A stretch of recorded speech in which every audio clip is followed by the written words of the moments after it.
साथियों नमस्कार। साथियों, दिल्ली का चुनाव चर्चा में है और इस समय दिल्ली में बीजेपी और आम आदमी पार्टी के बीच काफी क्लोज फाइट देखने को मिल रही है। बीजेपी का ग्राफ धीरे धीरे ऊपर जा रहा है, आम आदमी पार्टी का नीचे जा रहा है और अरविंद केजरीवाल नई दिल्ली से चुनाव हार रहे हैं। आतिशी मार्लेना भी कालका जी से चुनाव हार रही हैं। दूसरा, केजरीवाल की स्थिति तो ये हो गई है कि अभी एक रोड शो टाइप का कर रहे थे हरिनगर में, वहां लोगों ने इनको काले झंडे दिखा दिए। इनको लगता है कि डेली ये झूठ बोल लेंगे, डेली बातों को घुमा लेंगे, कुछ भी कह देंगे तो जनता को कुछ पता नहीं चलेगा। जनता सब समझने लगी है और एक सर्वे के अनुसार नई दिल्ली में महिलाएं इस बात को जान गई हैं कि इस आदमी ने पंजाब की महिलाओं को 1,000 रुपये देने का वादा किया था, जो इसने दिए ही नहीं तो हमको क्या ही पैसे देगा। और दिल्ली की महिलाएं ये भी जान गई हैं कि ये आदमी अब खुद मानने लगा है कि मैंने यमुना की सफाई नहीं करी, पानी भी ठीक नहीं आ रहा है, सड़कें नहीं बन पाई हैं। तो जब आदमी इतनी बेसिक चीज़ें नहीं कर पाया तो तुम 5 साल 10 साल 11 साल कर क्या रहे थे।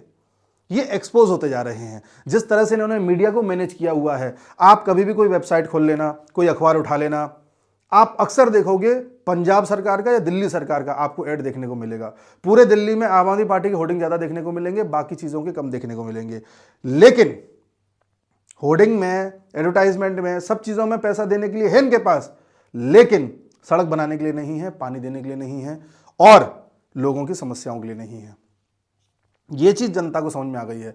और मीडिया मैनेजमेंट में जब ये इतना एडवर्टाइजमेंट मीडिया को देते हैं, अखबारों को देते हैं, वेबसाइट को देते हैं, यूट्यूब को देते हैं, तो भाई कोई इनसे कड़े सवाल क्यों ही पूछेगा। आप सोचिए ना इस बात को, इनसे टफ सवाल क्यों नहीं पूछता कोई, सिर्फ इसलिए आप कहेंगे कि ये आदमी जब इतना ब्लंट झूठ बोल रहा है तो इसे तो इंटरव्यू में फंसा लेना चाहिए। कोई क्यों नहीं फंसाता? क्योंकि सबको पता है कि दाना पानी बंद हो जाएगा।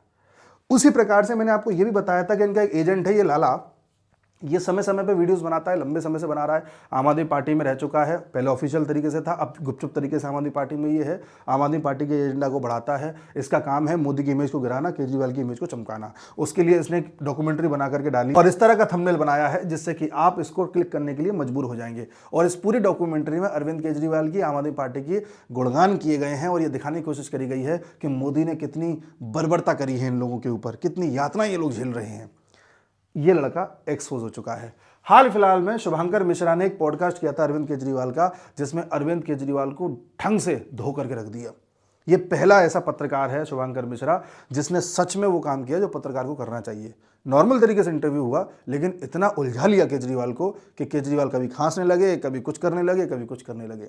शुभंकर मिश्रा ने जब केजरीवाल से पूछा कि ये बताइए दिल्ली में 9वीं और 11वीं में बच्चे इतना फेल क्यों हो रहे हैं, तो केजरीवाल कहते हैं आप 10वीं और 12वीं का रिजल्ट उठा के देखिए। शुभंकर ने कहा नहीं ना 9वीं 11वीं का बताइए, तो केजरीवाल कहते हैं अब वो सब मुझे नहीं पता, मुझे पहले बताते तो मैं प्रिपेयर होके आता।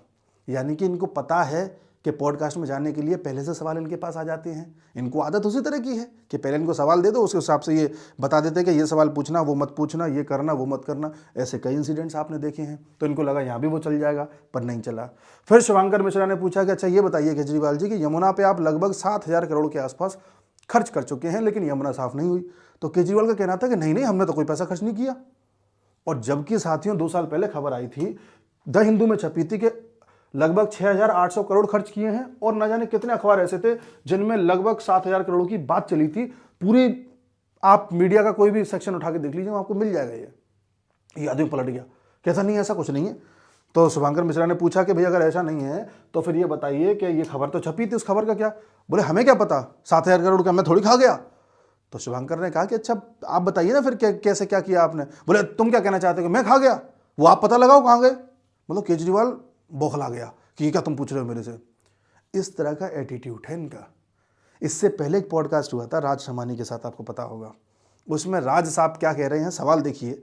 सवाल उनका ये था कि केजरीवाल जी आपको क्या लगता है कि आपके अलावा इस देश में और कौन सा नेता है जो ईमानदार है। मतलब राज के अनुसार केजरीवाल ईमानदार हैं, उन्होंने पहले ही बोल दिया कि आप ईमानदार हैं। भाई मैं आपसे कहूं कि आपके अलावा कौन ईमानदार हो सकता है, तो इसका मतलब ये ना कि मान के चल रहा हूं तो आप तो ईमानदार ही हैं। ये राज पूछ रहे हैं उनसे। इस तरह के तो सवाल पूछे जा रहे थे, लेकिन ये इंटरव्यू थोड़ा बेहतर था, अच्छा था। केजरीवाल लगातार घिरते चले जा रहे हैं। नई दिल्ली की जो सीट है इनकी, उस पर प्रवेश वर्मा पिछले कुछ महीनों से बहुत डेडिकेटेडली काम कर रहे हैं। घर घर जाकर के लोगों को अवेयर कर रहे हैं कि किस तरह से आपको बेवकूफ़ बना रहा है। और ये आदमी डेली झूठ बोलता है। अभी हाल फिलहाल में इस आदमी ने रामायण का किस्सा ही पलट दिया पूरा। कोई भी व्यक्ति हो, थोड़ा बहुत ही पढ़ा लिखा हो, नहीं भी पढ़ा लिखा हो, तो टीवी में सबने रामायण देखी है और सबको पता है कि माता सीता का हरण कैसे हुआ था, क्या वो परिस्थिति थी। इस इंसान को वो भी नहीं पता। इस इंसान के अनुसार रावण हिरण का भेष धर के जा रहा था, राम उसको मारने गए और लक्ष्मण से कह दिया कि माता सीता की रक्षा करना, वगैरह वगैरह वगैरह। ये तो इसकी रामायण है। एक दिन रामचंद्र जी खाने का इंतजाम करने जंगल में गए। माता सीता को अपनी झोपड़ी में छोड़ गए और लक्ष्मण को बोले कि तू सीता मैया की रक्षा करेगा। इतने में रावण आया सोने का हिरण बन के। आया कि नहीं आया? सोने का हिरण बन के आया। सीता मैया लक्ष्मण को बोली मेरे को यह हिरण चाहिए। लक्ष्मण बोला ना मैया, भगवान राम कह के गए हैं कि मेरे को आपकी रक्षा करनी है।